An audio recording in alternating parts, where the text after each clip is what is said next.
ఇప్పుడు మీరు చూస్తున్న భూమి వివాదాస్పదంగా మారింది. రాత్రికి రాత్రే బుల్డోజర్లతో పచ్చని అడవిని మైదానంలా మార్చేందుకు అధికారులు ప్రయత్నిస్తుంటే వందలాది విద్యార్థులు అడ్డుపడింది ఇక్కడే. లాఠీ దెబ్బలు తిన్నది ఇక్కడే. అరెస్ట్ అయి పోలీస్ స్టేషన్కి తరలించింది ఇక్కడే. సర్కార్ చెప్తుంది ఇది మా భూమి అని, విద్యార్థులు చెప్తున్నారు కాదు కాదు ఇది మా యూనివర్సిటీ భూమి అని. మరి ఇరువురికి వాదనలలో ఎవరిది వాస్తవం?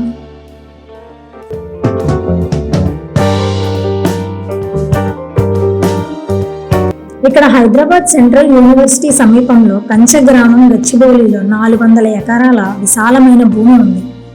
వేలాది చెట్లు, అరుదైన మొక్కలు, 100కి పైగా పక్షులు, చిన్న చిన్న జంతువులు ఉన్నాయి. మష్రూమ్ రాక్ 100 ఏళ్ల నాటి శిలా నిర్మాణాలు ఉన్నాయి.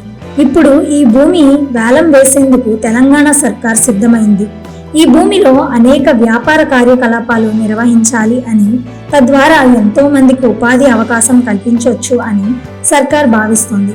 కానీ పచ్చని అడవులను నరికేసి ఉపాధి పేరిట కమర్షియల్ కాంప్లెక్స్లు నిర్వహిస్తే భవిష్యత్తులో హైదరాబాద్కు పెను విపత్తు తప్పదని పర్యావరణవేత్తలు వాదిస్తున్నారు.